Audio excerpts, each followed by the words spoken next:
Good morning, all.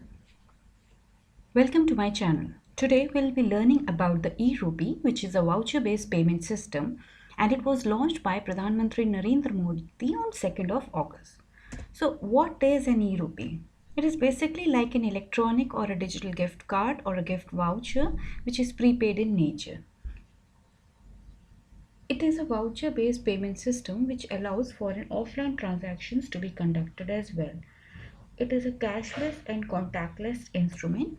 It is a QR code or SMS string based e-voucher, which means that a code will be generated and then the end user or the end beneficiary will get this code on their mobile phones in the form of an SMS or a QR code.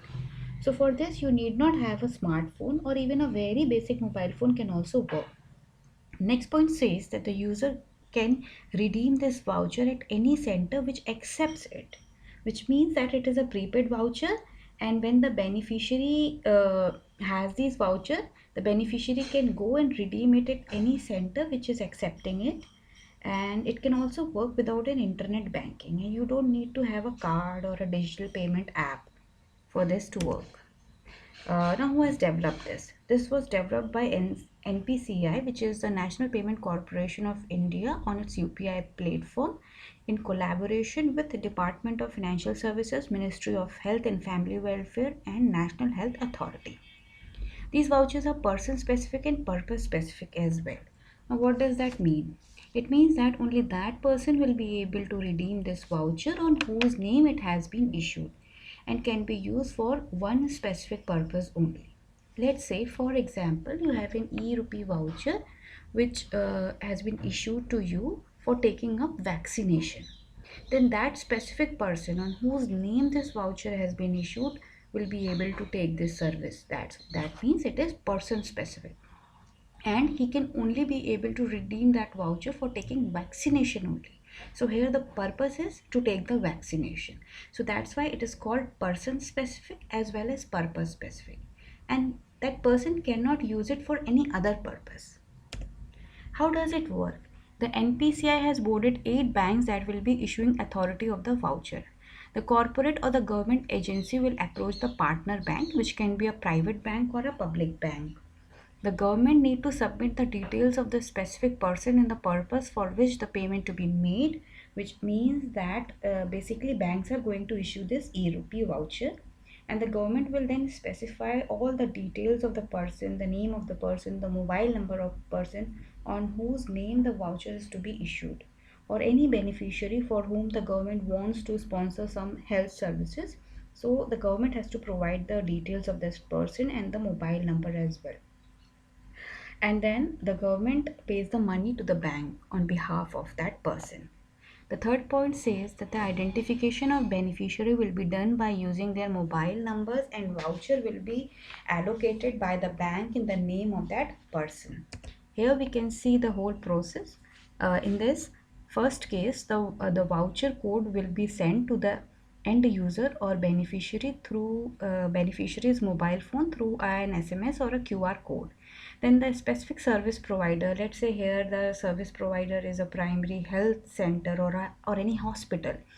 So that hospital or a service provider will scan the QR code and or the SMS strings on the beneficiary's phone. Then the OTP or a PIN will be sent to the beneficiary's phone for verification.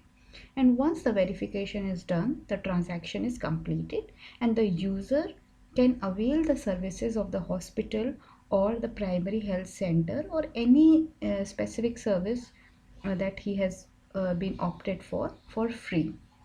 The hospital, however, takes the money from the authorized bank. So this is how it will work. The use of e-Rupee, since it is prepaid in nature, so it is a leak-proof delivery of services, and this e-Rupee can also be used in other welfare schemes of the government like the Ayushman Bharat or the Pradhan Mantri Jan Arogya Yojana, and it might be extended to fertilizer subsidy, food stamps, or school fees stamps as well, but at the moment it is mostly for health services.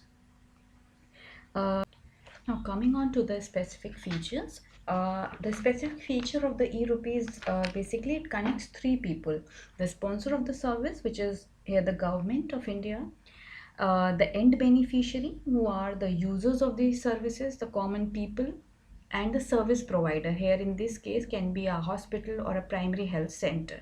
The connection will hold in a digital manner without any kind of physical interface. E-Rupee digital payment platform ensures the timely payment of the services without the involvement of any third party or an intermediary. That's why it is called a leak-proof way of delivery of services. The users are also not required to carry any card or digital payment app, or it is also not important that you need to have internet banking. And this feature is what makes it different from the rest of the services which are available in the digital platform. And it is also person specific and purpose specific, and which ensures that the benefit will be used only for the purpose that it is being provided.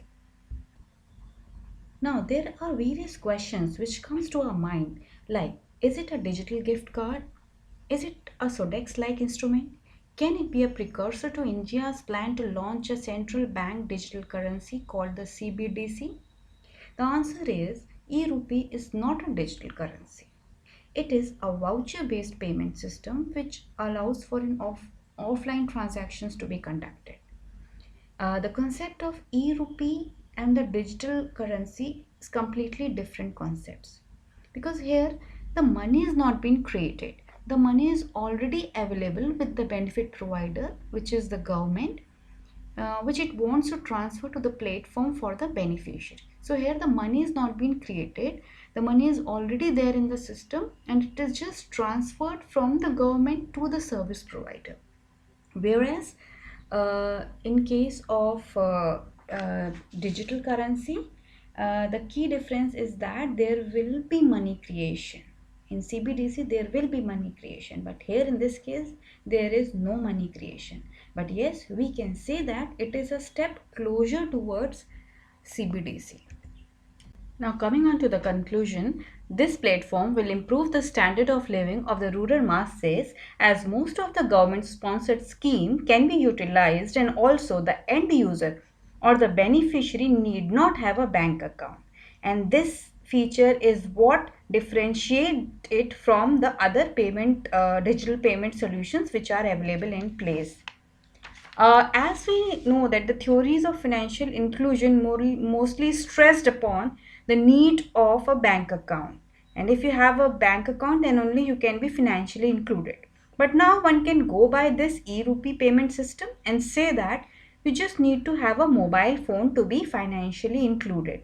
Therefore, it is a step closer to achieve financial inclusion and inclusive growth altogether.